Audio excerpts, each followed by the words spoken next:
권상원 교수의 강연입니다. 네, 올여름은 무지 더웠죠. 오늘은 시원하지만요. 화, 짜증, 울분 이런 것들이 증가했던 여름이 지나가고 있습니다.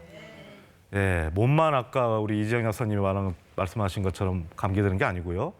마음도 감기가 오는데 주로 가을, 겨울입니다. 그래서 이제 계절성 우울증이라 하면 봄, 여름도 가능하지만 가을을 주로 얘기하는데요. 오늘 이제 계절성 우울증에 대해서 한번 알아볼 예정입니다. 최 반장님, 가을하면 이제 어떤 게 좀 떠오르시는지? 가을. 예. 저는 봄, 여름, 겨울에 꼭 참고 기다립니다. 그리고 예. 가을에 뭐? 가을에 책을 읽기 위해서. 아마 최근에 한 권 읽었나 봐요. 바로 옆에 앉아 계시는데 너무 책이 모범 답안을 없던데. 들었네요. 네. 어쨌든 가을은 이제 너무 풍족하고 수학도 되고 독서도 하고 또 이게 태 작가님이 뒤에 소개시켜줄 이제 단풍 보러 다니는 여행도 되고 너무 풍족한 계절이죠. 근데 한편으로는 이제 사람들이 주로 얘기하는 단어들이 이런 겁니다. 좀 외롭다, 낙엽이 떨어지고 적적하다, 조금 이제 마음이 허하다, 예, 이렇게 많이 표현을 하는데요. 실제로 이제 작년 한 사례 환자분을 한 분 소개시켜드리면 50대 여자분이 저한테 찾아오셨는데요. 봄, 여름에는 괜찮은데 가을, 겨울만 되면 몸이 무겁고 피로감에 잠이 쏟아지고 도저히 이제 몸 컨디션 조절이 안 돼가지고 어디 아픈가 해서 이제 여기저기 검사를 해봤는데 아무 이상이 없어서 최근에 이제 알게 된 거예요. 아, 내가 가을마다 그랬구나. 예. 그랬더니 이제 주변 지인이 그 계절성 우울증일 수도 있다. 근데 작년에 너무 힘드신 거예요, 유난히. 찾아와서 제가 문진을 해보니까 계절성 우울증이 맞고 올해는 그걸 예방하기 위해서 지금 예방적으로 치료를 하고 계셔서 아마 올 가을, 겨울은 이제 예전만큼 힘들지 않게 넘기시지 않을까. 예방적 치료도 가능해요. 네, 그렇습니다. 네, 시기적으로 뒤에 소개해드릴 건데요. 그래서 계절성 우울증이란 뭐 일반 우울증하고 증상은 같은데 특정 계절마다 오는 경우를 계절성 우울증이라 하고 대부분이 가을, 겨울에 집중돼 있습니다. 그래서 가을, 겨울을 이제 마음의 우울증이 오는, 마음의 감기가 오는 이제 계절성 우울증 계절이다 이렇게 표현을 하죠. 뭐 왜 가을에 오느냐는 뭐 저희가 충분히 이해할 여러 상황들입니다. 뭐 낮이 짧아지니까 활동량도 줄고요. 그리고 이제 메말라가는 환경이 시각적 자극과 촉각적 자극으로 오면서 감수성이 높아지고 반대로 기분은 낮아집니다. 그리고 이제 일조량이 적어지고 체온이 낮아지면요, 이제 뇌 호르몬 밸런스가 조금 깨지기 시작하는데 그게 이제 우리 감정을 이제 뒤섞게 됩니다. 그리고 이제 우리 몸도 이제 가을, 겨울이 되면 신진대사가 떨어지는데 이 몸의 신진대사가 떨어지면서 뇌의 활성화도 같이 떨어지면서 기분이 떨어지게 되는 거죠. 네. 그래서 이제 우리가 가을 탄다 이런 뭐 이렇게 낙엽이 떨어지면 우울해진다 이런 얘기가 나오는데 그럼 이걸 다 조심해야 될까? 그렇지는 않습니다. 어떤 분들은 그냥 두어도 되는 분들이 있고요. 어떤 분들은 조금 조심해야 되는 분들이 있습니다. 그걸 알기 위해서는 이제 우울증의 이제 4가지 단계를 좀 알아야 되는데 첫 번째 낮은 단계는 일시적인 우울 기분입니다. 일단은 우울 기분을 자주 느끼지만 돌아는 옵니다. 몇 시간 우울 수도 있고 며칠 우울 수도 있습니다. 그래서 회복을 한다면 일시적인 우울 기분 상태고 이럴 경우에는 저희가 그냥 둡니다. 네, 그럴 크게, 수 있다라고 크게 보시는 걱정하지 거죠. 않고. 근데 이제 지속적인 우울 기분으로 넘어가는데 회복을 못하는 경우가 생깁니다. 얼마나? 2주 정도 통상 얘기합니다. 2주. 네, 2주 정도 지났는데도 회복이 안 되고 기분이 계속 우울하다면 요거는 그 다음 단계로 갈 확률이 무지하게 높아집니다. 그래서 회복이 안 되고 2주 이상 기분 저조가 지속된다면은 근접 관찰. 네, 꼭 치료는 필요 없지만 굉장히 이제 조심하기 시작해야 되는 단계고요. 내 심리 상태를 좀 추적해서 네네. 관찰해 보려는 회복을 노력. 결국에 하는지 네. 아니면 이제 우울 증상 단계로 가는지를 봐야 됩니다. 우울 증상 단계는 2주 이상 지속적인 우울 기분을 느끼면서 다른 증상들이 생기는 겁니다. 예를 증상들이 들면 있을까요? 잠을 못 자고 밥 못 먹고 여러 가지 증상. 그 9개를 이제 우울증 핵심 증상이라고 얘기하는데요. 뒤에 이제 소개를 드리겠습니다. 그래서 그 9개 우울 핵심 증상 중에 이제 한두 개를 갖기 시작하고 두세 개를 갖기 시작하고 4개 이하를 가질 때까지를 우울 증상이라고요. 그 다음 이제 5개 이상 가지면은 주요 우울 장애, 여지없이 우울증으로 봅니다. 반드시 치료가 필수적으로 해야 되는 주요 우울 장애가 5개 이상이 되는 거죠.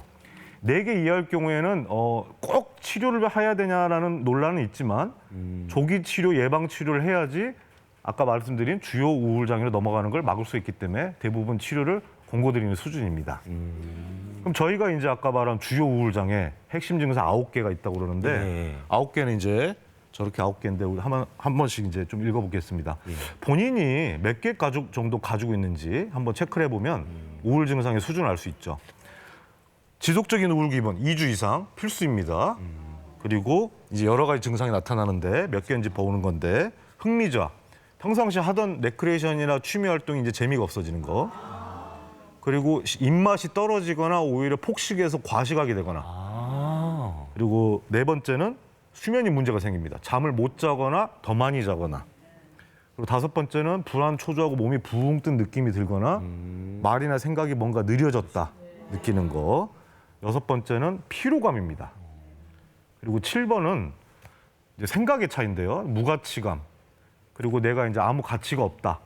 그러니 자괴감, 뭐 죄책감, 내가 왠지 뭘 잘못한 것 같다. 이런 생각이 이제 드는 거를 이제 하나의 증상으로 보고요. 8번째는 집중력 저하입니다. 집중력이 떨어져서 뉴스를 보다가도 이해를 못합니다. 앞의 내용이 기억이 안 나서요. 대화를 해도 그 사람이 대화에 집중을 못하게 되는 거죠. 예. 그리고 9번째는 이제 극단적인 생각까지 있을 경우. 저 중에 이제 5개 이상이면은 주요 우울 장애, 필수적으로 치료가 필요한 계절성 우울증이고 4개 이하라면 굉장히 조심해야 될 단계. 그리고 이제 지속적인 우울 기분만 있는 1번만 있을 경우에는 조금 더 볼 수는 있고 그 대신 주의해서 봐야 되는 단계.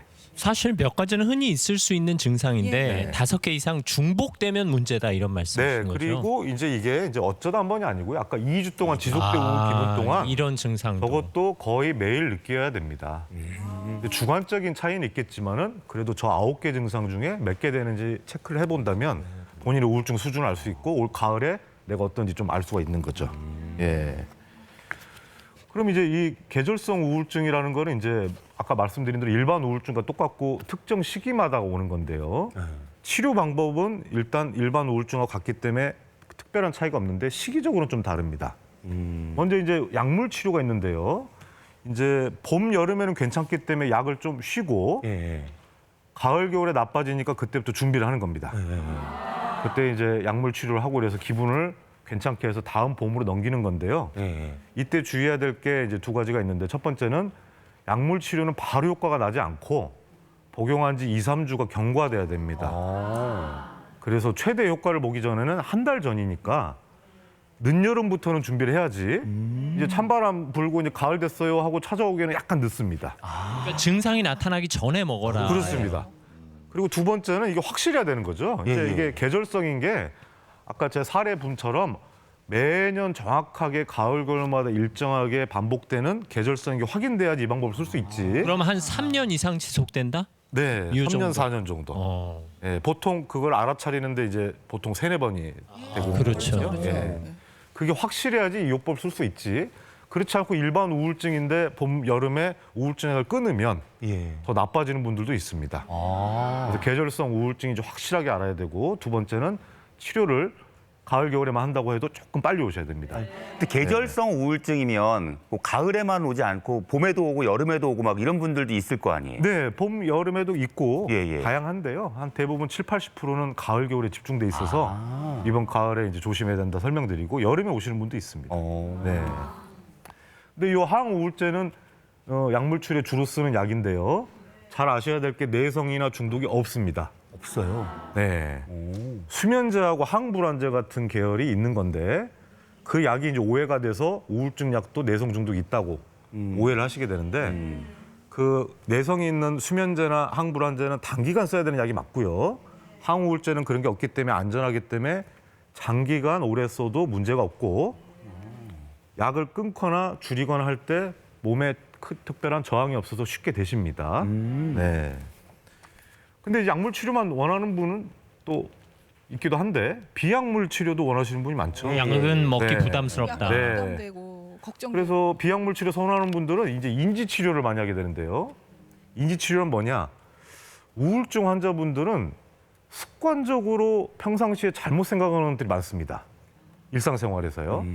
그거를 이제 인지를 잘못해서 사람 대화 관계나 환경을 잘못 인식하고 잘못 판단하는 건데 그걸 저희가 인지 오류라고 합니다.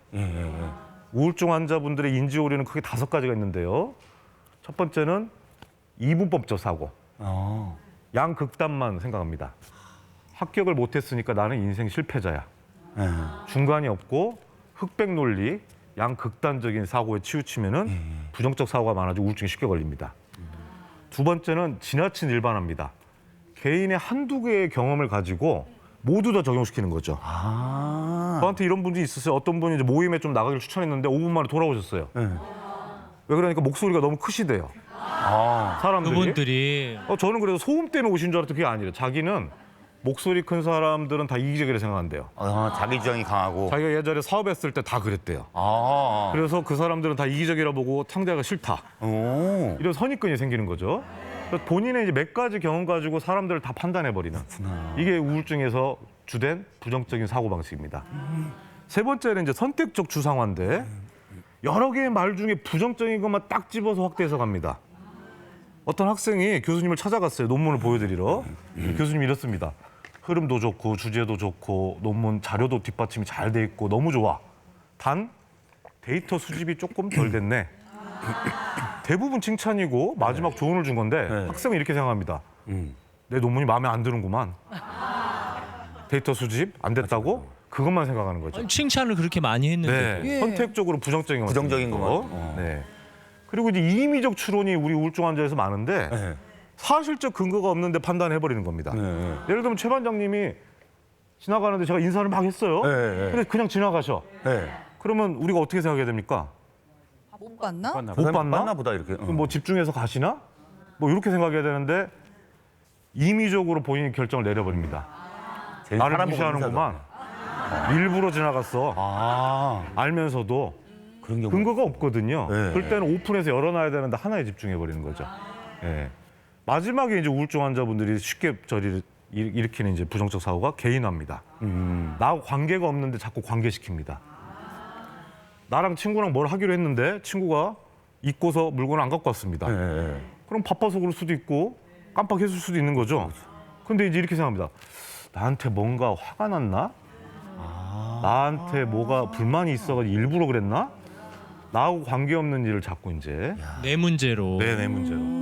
이게 이제 우울증 환자분들의 인지적 오류들의 특징인데요. 일상생활에서 일어나니까 모르고 지나갑니다. 이 치료는 하루하루 어떤 일을 했는지 점검을 하면서 그 과정을 선생님들과 탐색을 해보고 그때 판단을 제대로 잘했는지 보는 게 인지치료고 인지오류를 잡아주는 행동입니다. 시간이 좀 걸리겠군요. 네, 시간이 많이 걸리고 환자분들도 숙제도 많이 해야 되고 많이도 써야 되고 많이 도와주셔야지 할 수 있는 치료입니다. 네. 약 치료는 빠르다는 거죠. 약 치료는 조금 노력은 덜 해도 되고 상대적으로. 빠른 데 있어서, 선택을 아마 선호하시는 걸 선택하면 되지 않을까 싶습니다. 네, 이렇게 이제 오늘 계절성 우울증 알아봤는데요. 특정 계절에만 오는 우울증이 있다. 그래서 이런 단계를 보고 조심해야 되는지 판단해 볼 수가 있고요. 또 아까 말씀드린 다 그런 게 아니니까 우울한 게 며칠 가더라도 크게 걱정하지 않고 올 가을 겨울 튼튼하게 이제 또 잘 지나가는 우리가 돼야 되지 않을까 싶습니다. 네, 감사합니다.